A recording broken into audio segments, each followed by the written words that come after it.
नमस्कार, स्वागत है आपका कमोडिटी फटाफट में। अगर आपके पास भी कमोडिटी से जुड़े कोई भी सवाल हो तो आप हमें भेज सकते हैं। हमारा नंबर आपके स्क्रीन पर अभी फ्लैश होगा। नंबर है 9136934065। इस नंबर पे आप अपने हमें सवाल भेजें। आपके सभी सवालों के जवाब हम अगले आधे घंटे तक देने की कोशिश करेंगे। दो मेहमान हैं जो आज आपके सवालों के जवाब देने वाले हैं। अनिंद बैनर्जी हैं कोटक सिक्योरिटीज से और मनोज जैन है पृथ्वी पिनमार्ट से, जो आपके सभी सवालों के जवाब देने वाले हैं। लेकिन आज हम शुरुआत करेंगे मानसून की खबर के साथ, क्योंकि हमारे साथ एक बेहद ही खास मेहमान हैं। डीएस पई हैं आईएमडी से। शुक्रिया सर, आपने वक्त दिया ईटी नाउ स्वदेश के लिए।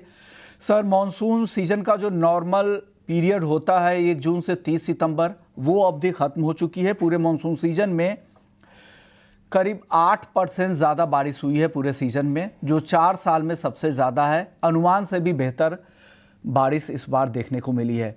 सर, अब ये बताइए कि अक्टूबर में कितनी बारिश हो सकती है, क्योंकि अक्टूबर हार्वेस्टिंग का सीज़न होता है और इस समय की बारिश फसलों के लिए नुकसानदायक हो सकती है। सर, इसको लेकर क्या अपडेट है? और साथ ही अगला सवाल मानसून के की वापसी को लेकर, वो वापसी कब से शुरू होगी? वापसी तो शुरू हो चुकी है पूरी तरफ से, मानसून की वापसी कब तक होगी? देखिए, अभी जो अक्टूबर में है, हाँ, most parts of the country accept जो नॉर्दर्न मोस्ट पार्ट है, पर्टिकुलर साउथ में सभी नॉर्मल टू अबव नॉर्मल बारिश मिलने की संभावना है। अक्टूबर में आप देखेंगे पर्टिकुलरली द सदर्न पेनिनसुला में हमें ज्यादा बारिश मिलती है, वाइल विड्रॉइंग कभी कभी थोड़ा बारिश सेंट्रल इंडिया में, नॉर्थ इंडिया में सभी मिलेगा। कमिंग टू विड्रॉवल, 23 अक्टूबर सितंबर से विड्रॉवल शुरू हो गया। ये 6 दिन डिले है। जनरली अभी the new normal date of withdrawal from the Rajasthan, starting of the withdrawal 17 सितंबर है, लेकिन ये 6 दिन के बाद शुरू हुआ था। अभी आज तक थोड़ा close to north western most parts of the Rajasthan और थोड़ा नॉर्दर्न पार्ट ऑफ गुजरात में हुआ है, लेकिन फर्दर विड्रॉवल होने के लिए 1 या 2 दिन लगेगा, क्योंकि अभी भी कुछ मॉइस्चर है नॉर्थ वेस्ट इंडिया में। एक नेक्स्ट 2 to 3 डेज ये मॉइस्चर कम होगा, एंटी साइक्लोन फॉर्म होगा नॉर्थ वेस्ट इंडिया में।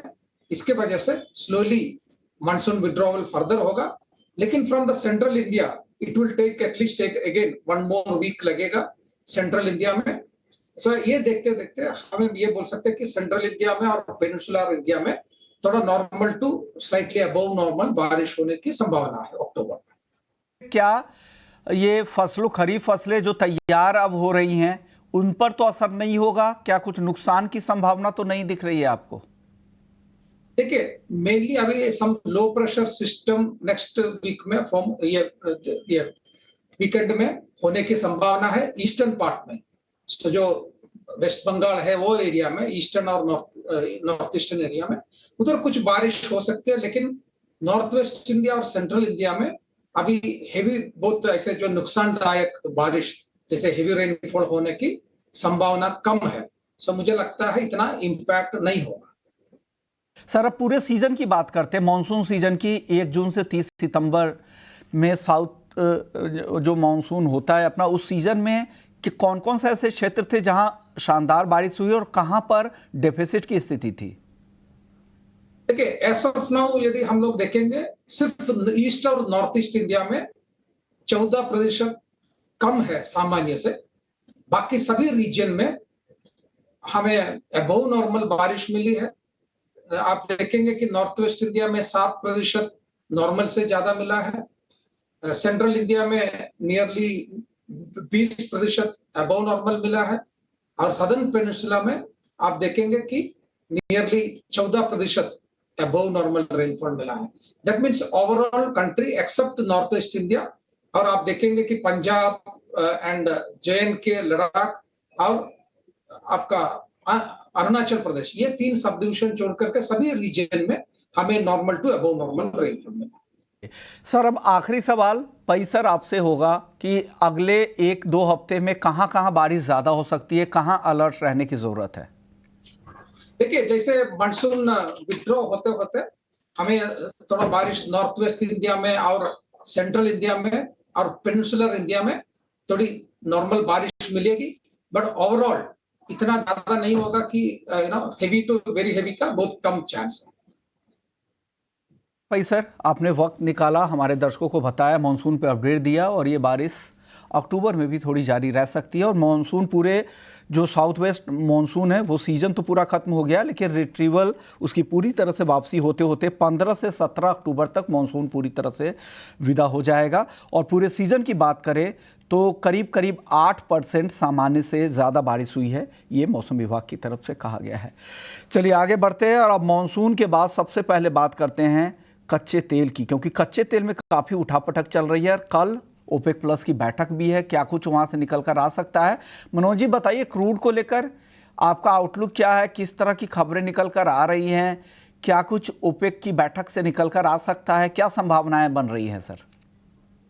नमस्कार ऋषिमोहन जी, बिल्कुल नमस्कार सर। यहाँ पे ओपेक की जो मीटिंग से जो आउटकम की संभावनाएं है, तो वहाँ पे मार्केट ऑलरेडी डिस्काउंट करके चल रहा है कि दिसंबर से जो ओपेक प्लस है वहां से 1,80,000 बैरल प्रतिदिन का जो उत्पादन है वो वहां पे बढ़ सकता है आउटपुट।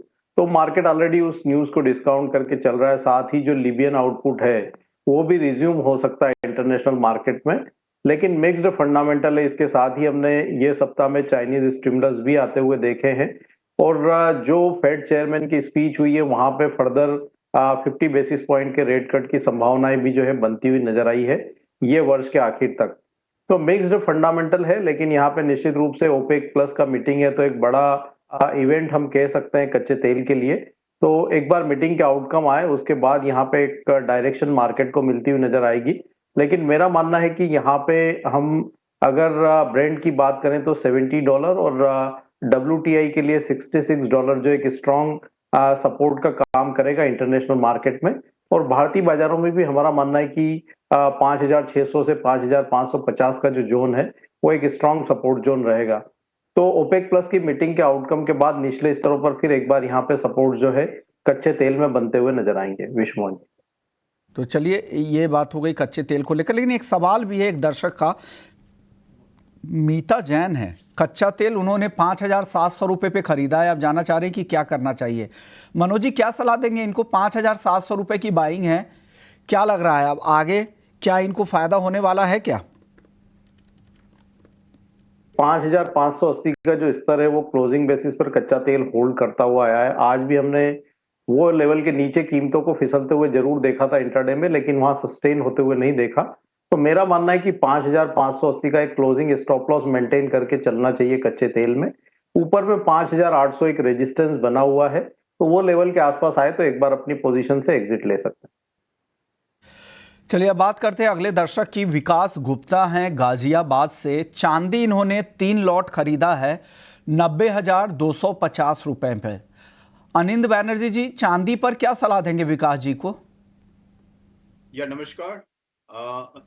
देखिए, द ओवरऑल जो ट्रेंड है चांदी का वो अभी भी अपवर्ड ही है, क्योंकि चाइनीज मार्केट ये हफ्ता क्लोज्ड है फॉर नेशनल हॉलीडेज। तो चाइना ने जो एक पॉजिटिव माहौल बना के किया है, and we have seen the big impact in the equity markets उन लोगों का। तो वो पॉजिटिव माहौल ओवरऑल मेटल्स के लिए है, बेस मेटल्स और बुलियन दोनों में। तो इसके लिए सिल्वर को दोनों तरफ से सपोर्ट मिलेगा। एक तरफ स्ट्रॉन्ग बेस मेटल्स है और दूसरी तरफ स्ट्रॉन्ग गोल्ड प्राइसेस है।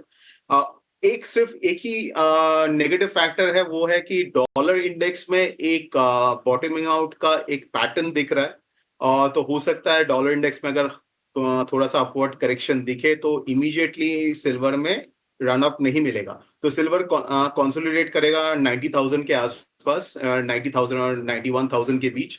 तो लॉन्ग पोजीशन अगर है तो कोई उसको होल्ड कर सकता है। स्ट्रेटेजी के हिसाब से एक ये किया जा सकता है कि हायर लेवल्स का जो कॉल ऑप्शंस है उसका राइटिंग किया जा सकता है। तो एक तरफ से वहां से एक रेंटल इनकम आता रहेगा। तो आपका जो लॉन्ग पोजीशन है उसको होल्ड कीजिए, सामने out of money call option भी आप सेल कर सकते हो इक्वल क्वांटिटी। अगले दर्शक हमारे साथ परवीन है पुणे से। हल्दी इन्होंने 14,200 रुपये पे खरीदा है, जानना चाह रहे कि क्या करें। हल्दी में क्या करना चाहिए परवीन जी को, Manoj ji?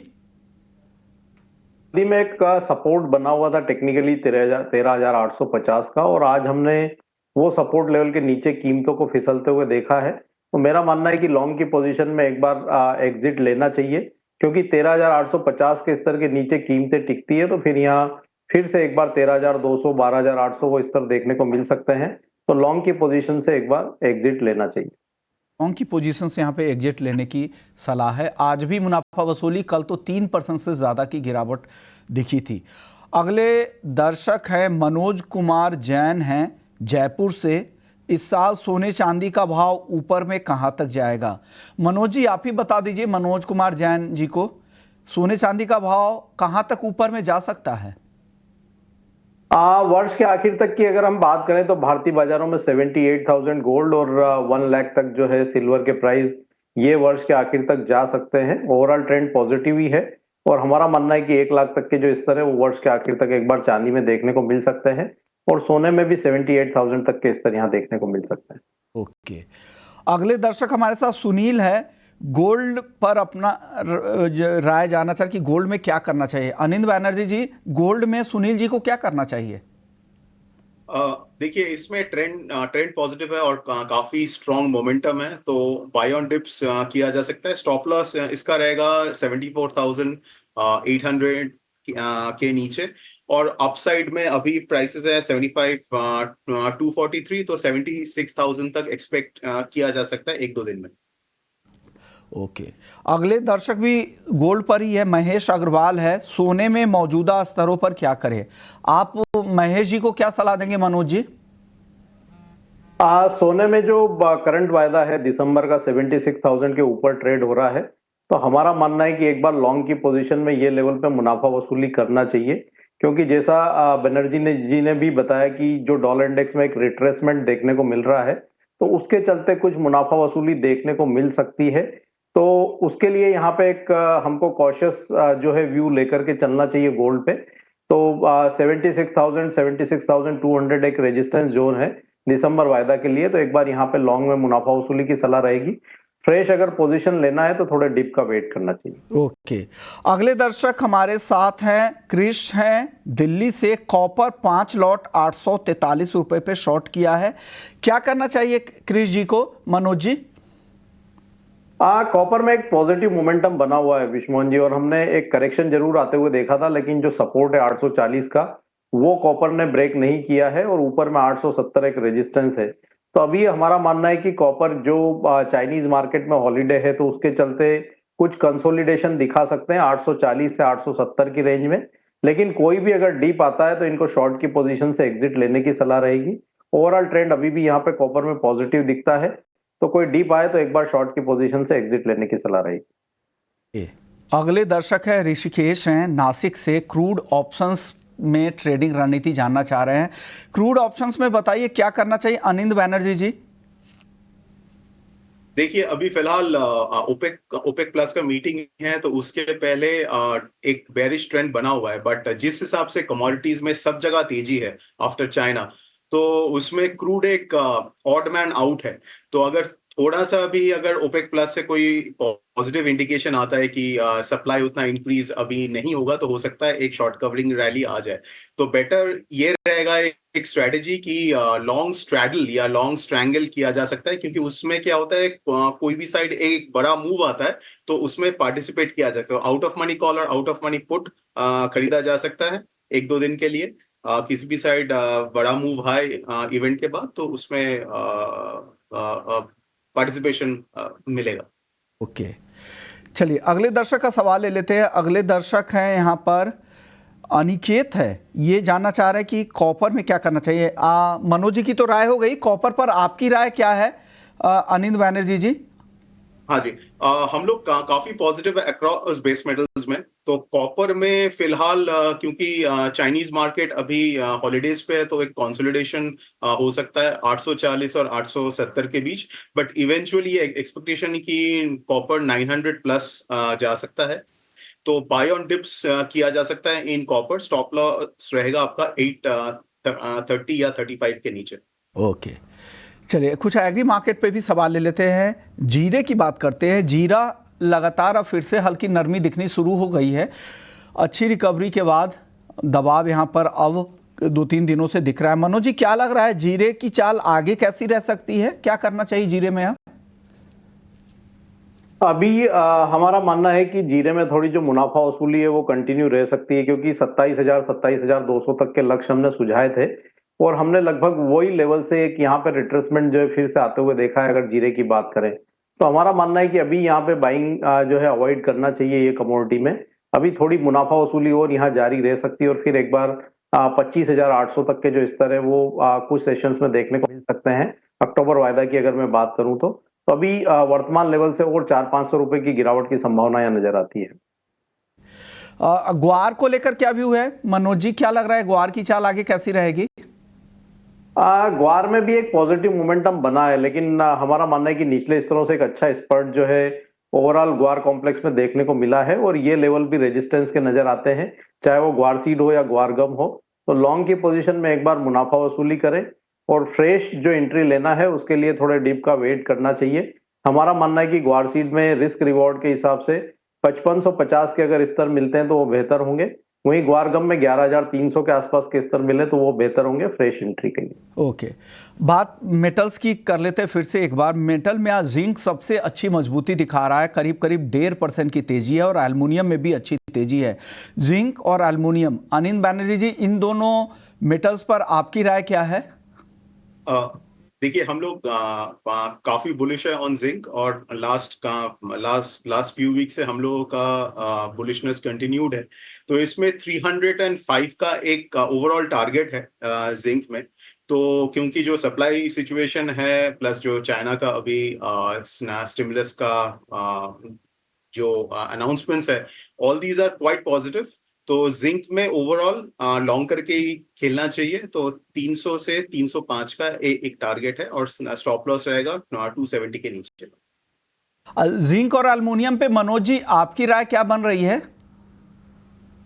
Overall trend positive ही है बेस मेटल पैक का और बाय ऑन डीप सी करना चाहिए, लेकिन मुझे वर्तमान परिदृश्य में यहाँ पे लेड बेहतर लगता है। ओवरऑल बेस मेटल पैक में 184 के स्तर पे बाय कर सकते हैं। अक्टूबर का वायदा 188 के लक्ष्य के लिए और 182 का एक स्टॉप लॉस यहाँ पे लगा के चलना चाहिए।